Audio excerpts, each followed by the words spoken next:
Hey guys welcome back to my channel. तो आज आम जाऊे ब्रह्मपुर गाँव माने गाँव यात्रा चलती तो आम बाहर ना ब्रह्मपुर गला बाट जो सब व्यू पॉइंट अच्छी सब देखी देखी जावा। तो ये टाइम है 9टा हो मत गाँव में पहुँचा लगे बोधे 12टा गोटे हो। तो चलते ये आम तो जस्ट आसी पहुँच जुड़ियो तो बाँ पटा जुड़ियो।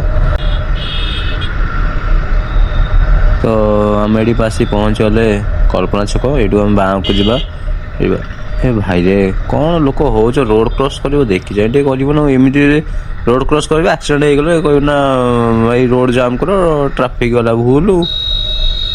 तो ये आम पहुँच गल डेल्टा छक ये आम डाणु गले फायर स्टेशन बाँ गले पुणी भुवनेश्वर भितर एंट्री कर डाणु गले फायर स्टेशन रु बाईपास रास्ता धरवा। तो चलतु ट्राफिक टा छाड़े बाहर।